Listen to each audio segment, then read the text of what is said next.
Hello everyone, welcome to this my YouTube channel A to Z Class Chemistry. Okay, so today we discuss very important point, that is natural indicator and artificial indicator. So let's start. First of all, we see what is natural indicator and what is artificial indicator. Natural indicator means those indicator that are obtained in nature, and artificial indicator are those indicator that are obtained through some chemical reaction, और इसे हम कह सकते हैं they are prepared artificially in the laboratory. Then we see what is indicator. हमने देखा है artificial indicator क्या होता है, नेचुरल इंडिकेटर क्या होता है, लेकिन ये इंडिकेटर क्या होता है? What is indicator? Indicator is a special chemical that change its color to indicate the presence of chemical. कौन सा केमिकल है उसके अंदर, एसिड है, बेस है या न्यूट्रल है? So it's used to confirm the presence of an acid, base and a neutral solution. That is called as the indicator. Natural indicator. I give here first example, turmeric powder. Turmeric powder is a natural pH indicator.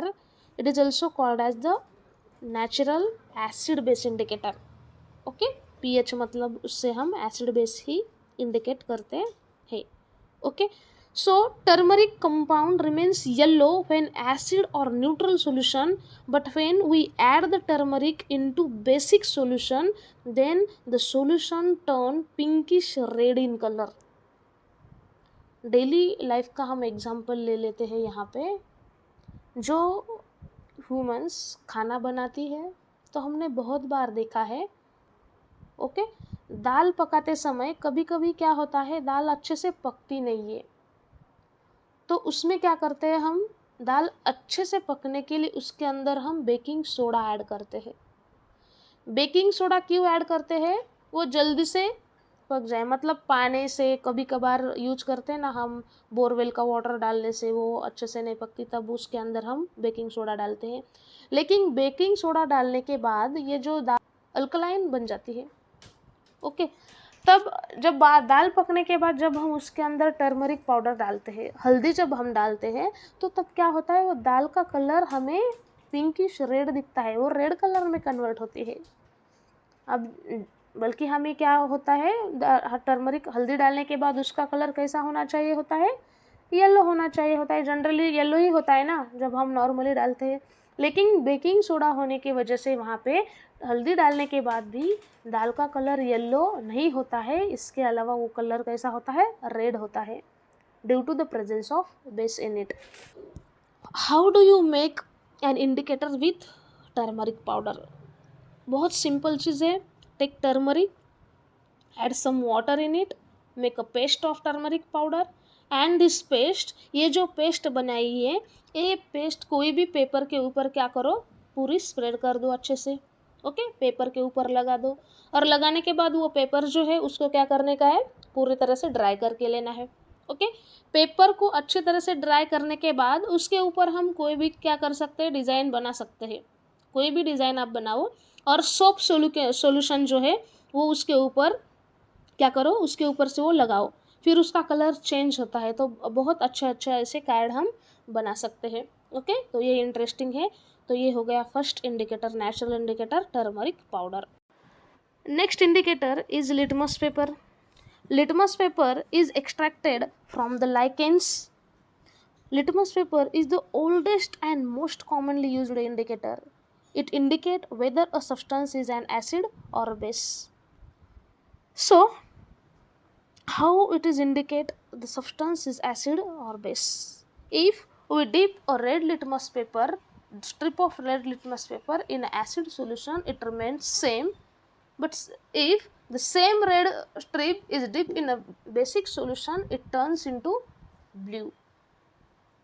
And if we dip this red color strip in a neutral solution, it also remain same. If we take a blue color litmus paper strip and it dip in acid solution, it turns red color, it change into red color, and if this blue color strip is deep in a basic solution, it remains same in basic solution as well as in neutral solution.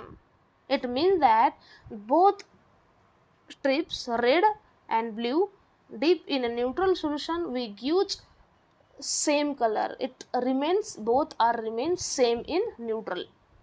Okay, next one is China rose petal. How do you make indicator with China rose? Okay, so इसकी बहुत simple process है. यहाँ पे क्या करना है, soak some petals of China rose in warm water for a couple of hour. Okay, then red coloured solution is used as indicator. Okay, वो soak करने के बाद उसको छान के लेना है, और उसके बाद वो जो रेड कलर का सॉल्यूशन है उसको ही हम क्या करेंगे, इंडिकेटर बोल के यूज करने वाले हैं. यहाँ पे आपको दिखाई देगा, यहाँ इमेज में, यहाँ पे बीच में इंडिकेटर है. यहाँ पे लेफ्ट साइड को एसिड है, राइट साइड को बेस है. ओके, तो ये चाइना रोज है, यहाँ पे उसके पेटल्स यहाँ पे रखे हैं, इससे हम ये इंडिकेटर बना सकते हैं. ओके, तो अब ये क्या करता है, China rose indicator turns acidic solution to dark pink.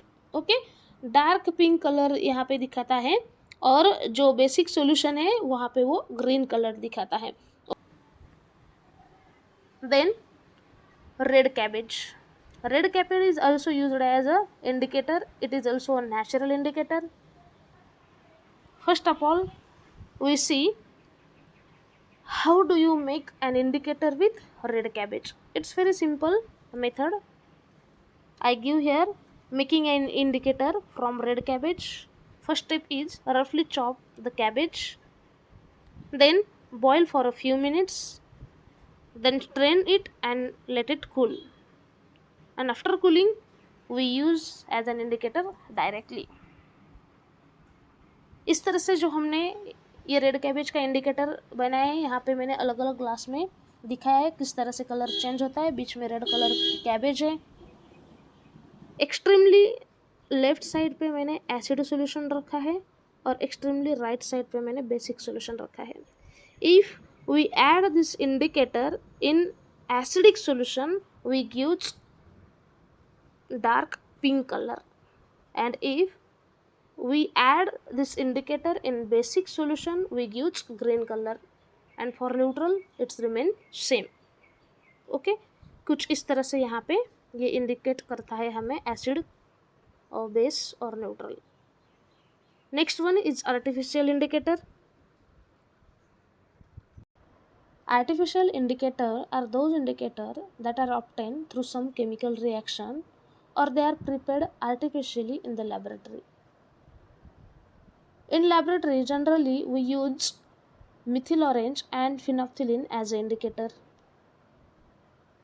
Methyl orange is usually used in titration for acid, and phenolphthalein is used as acid base titration. इसके नाम से ही हमें पता चलता है, मिथिल ऑरेंज जो होता है ऑरेंज कलर का होता है, और फिनोफ्थिलीन जो होता है वो कलरलेस होता है. बट मिथिल ऑरेंज जो है न्यूट्रल सॉल्यूशन में ऑरेंज ही रहता है, और फिनोफ्थिलीन न्यूट्रल सॉल्यूशन में कलरलेस ही रहता है. मिथिल ऑरेंज जो होता है एसिड सॉल्यूशन के अंदर वो रेड कलर दिखाता है, और बेसिक सॉल्यूशन के अंदर येलो कलर दिखाता है.